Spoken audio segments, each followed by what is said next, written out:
I want to know how they went from a quartet of four sexy black men to two original members, and who the hell is them niggas back there? Let's watch some crazy stuff, yo!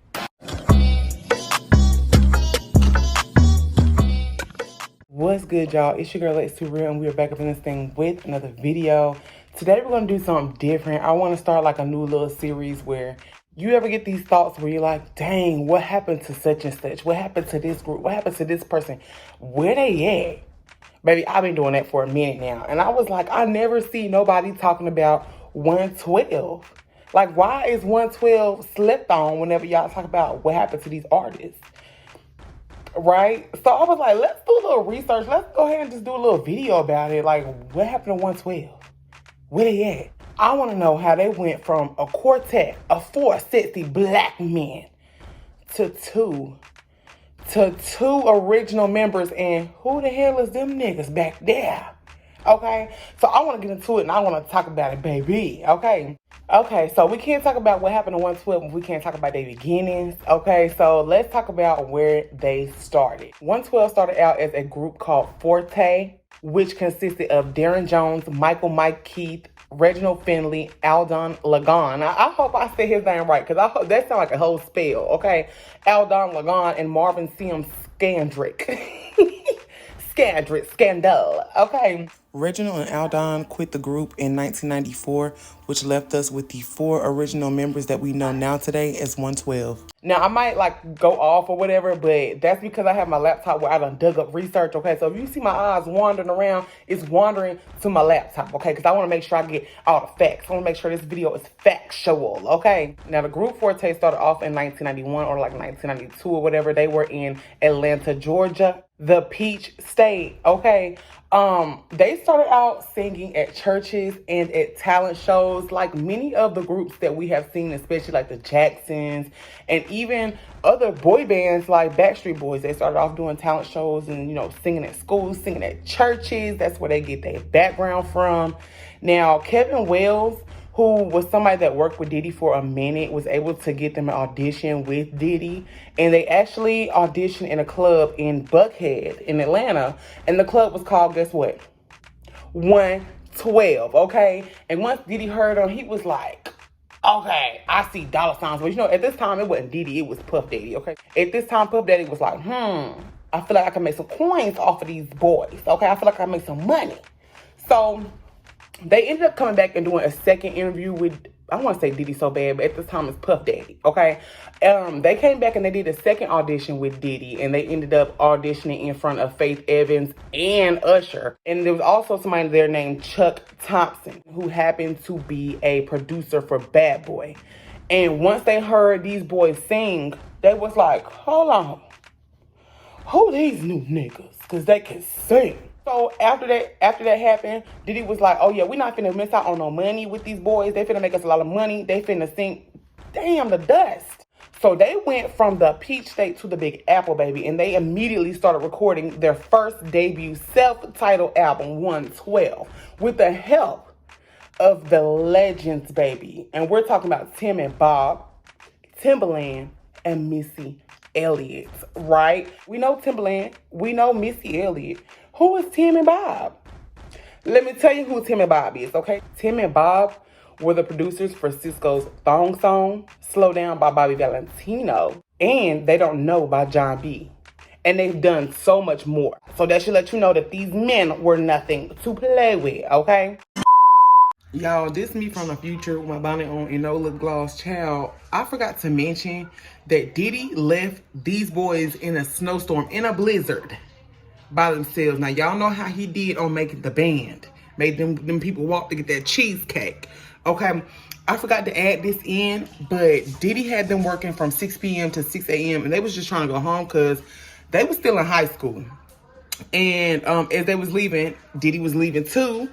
And he was leaving in a Benz that had chains on the tires, which meant he wasn't planning on getting stuck. He don't know how y'all was gonna go home, but he wasn't planning on getting stuck. Mike Keith is the one who said this. He said that Diddy rolled down the window and was like, all right, I'll holler at y'all.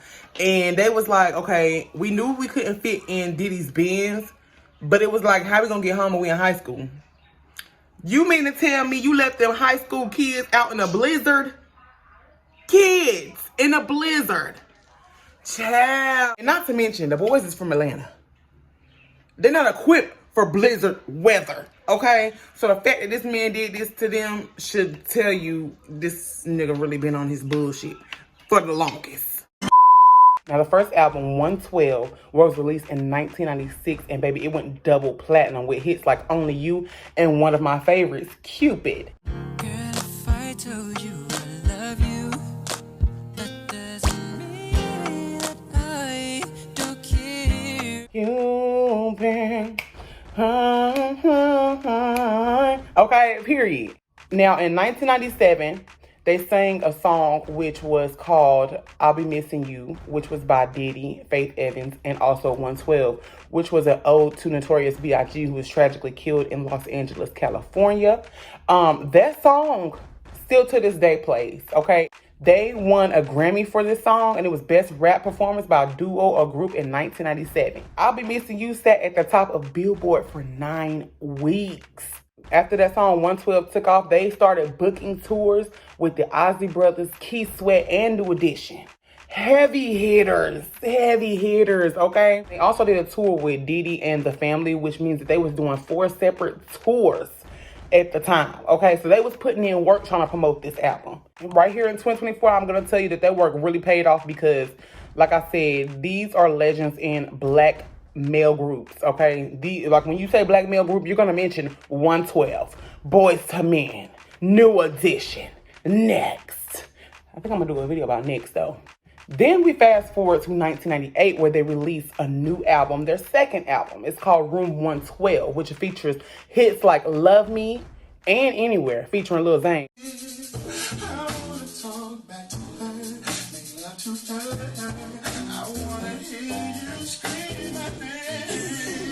Where the hell is Lil Zane at? I ain't seen him since he waved by the river in the Fighting Temptations, baby, okay? Yeah. All that street corner barbershop harmony, that's cool, right? We got some new hip-hop in Monte Carlo, Georgia for y'all tonight. Yo, their album sales for Room 112 actually surpassed platinum level by January of 1999, baby. They pulling out these albums and they are getting platinum. Second one, platinum, right? Platinum. Not to mention that by 2002, that album actually went triple platinum, okay? But after this album, they went on tour with Whitney Houston.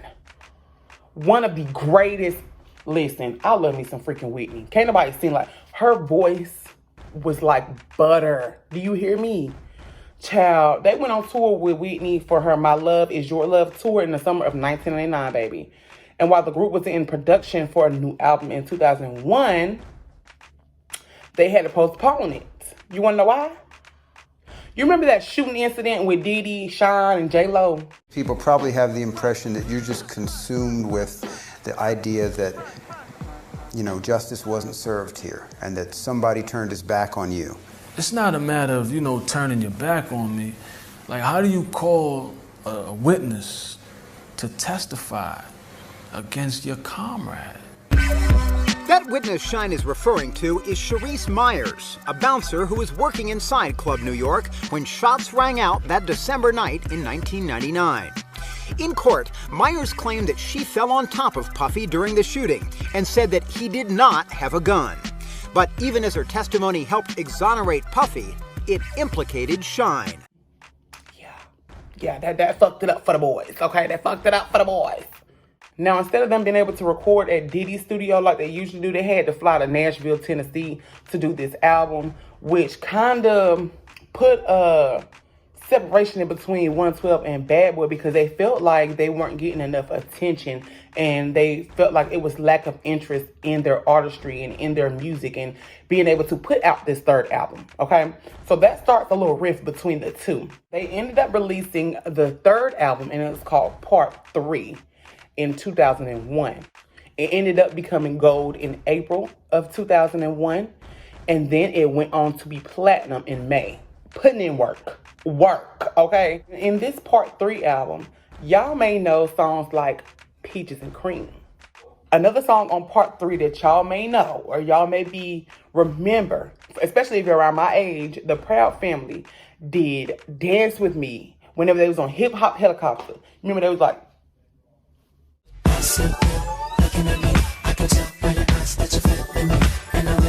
you remember that? Yeah. So that's another banger from part 3, okay? And also to promote their album more, they went on tour with Janet Jackson. Yeah, for her All For You tour. Janet Jackson. I already named some heavy hitters they went on tour with before. Let's just add the icing on the cake. Okay, a Jackson. Okay, period. Now, 2002 comes in and they just feel like their course with Bad Boy has, run its course. They really just feel like they want to leave because they don't feel the love anymore. 112 ended up leaving Bad Boy in 2002 and they signed with Def Jam in July. Now, I feel like Diddy was probably a little upset, but they say it was no hard feelings between them. They even went to Diddy's house, chopped up, took a couple shots. They chilled. They said it was no hard feelings, but I feel like Diddy gets upset when it comes to his money. And his money just up and walking out probably pissed him off, okay? Now, they ended up getting into a little spliff-splaff with Bad Boy and Def Jam because they wanted to release their 4th album, but Diddy was not trying to give it up. That's why I say I feel like he was upset because he was not trying to give it up, okay? Now, Diddy was pissed off, okay? I ain't even gonna lie. Diddy was pissed off. He felt like Def Jam was trying to poach his hottest artist at the time, and he was not for it, okay? And they had to come to a settlement for the boys to actually release their 4th album, Hot and Wet. Ooh, okay. They came to a settlement, and it was a multi-million-dollar record deal with Universal Records. Both Universal Records and Island Def Jam are part of the same company. Okay, so Diddy, he said, you want to leave? I'm going to have to get some payment in return, okay? Under the terms of the settlement, Puffy will get a share of the profits from future 112 records, and he will be paid as a producer for some of the band's tracks.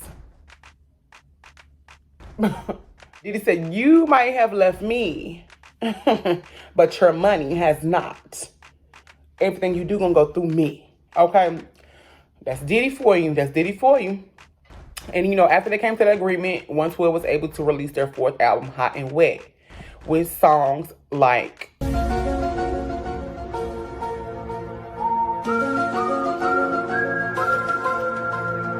Now, this album did not go platinum, but did break through for the Billboard 200, and they peaked at number 4 for the top R&B and hip-hop albums, okay?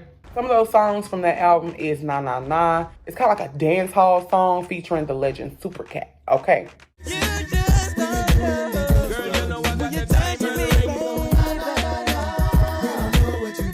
Now, let's go ahead and skip to 2005, where they are releasing an album called Pleasure and Pain, which has songs on there called You Already Know.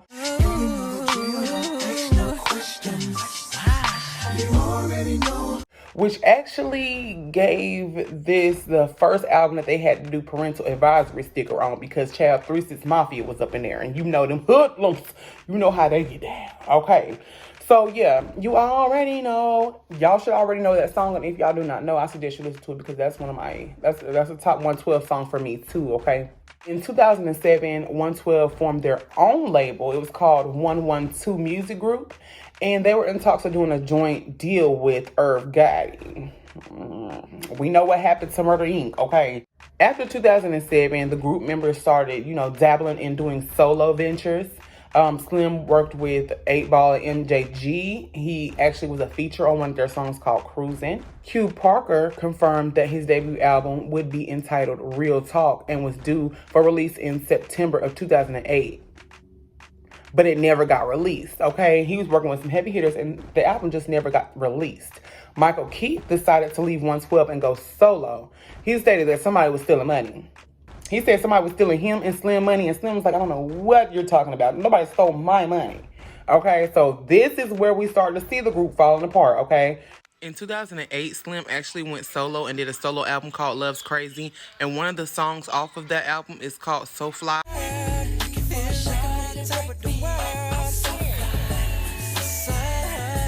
In 2010, it was announced via Q Parker that 112 was going to return to the studio and do new material. He posted on Twitter and was like, be my boys, new album coming soon from 112. In March 2012, Darren confirmed that all 4 members of the group would reconcile and go back together for a tour titled For the Fans Tour, which kicked off mid-2012.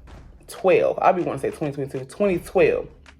Now, in June 2015, the group reunited for the BET Awards, and they performed the Bad Boy reunion segment. Let me see what I wanna do. Let me show you that I'm feeling you. Wanna sex, wanna ride you. Wanna taste, wanna cut my...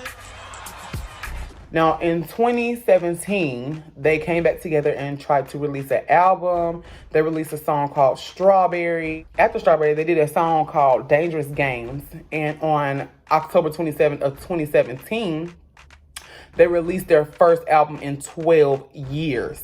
12 years. In 2020, the last two members of 112 came out with an album called Forever.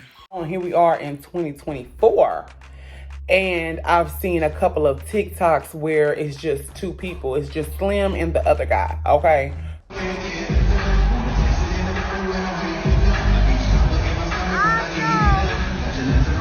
I forget his name, but it was Slim and the other guy, okay?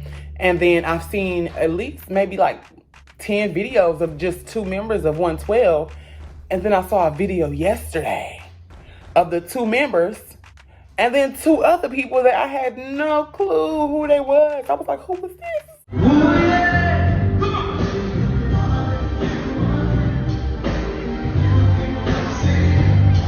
I thought rich niggas. Who is this? Who? Hoppo? Who are these men? I said, who are these men? Now, I really wanted to get on here and talk about 112 because nobody seems to talk about them. And there really isn't a lot to go off of.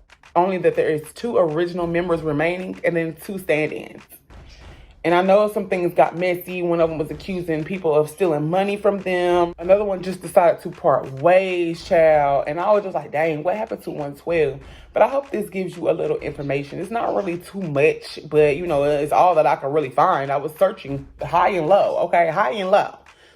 And I just was like, dang, the other day I was like, oh, my God, what happened to a lot of these groups, a lot of these people that we used to see all the time?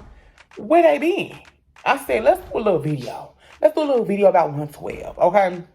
Let me know who I should do next or who y'all would like to do next, okay? Let me know in the comments, like and subscribe. It's your girl, Lexx, for real. And we're about this thing. Let's watch some crazy stuff, yo!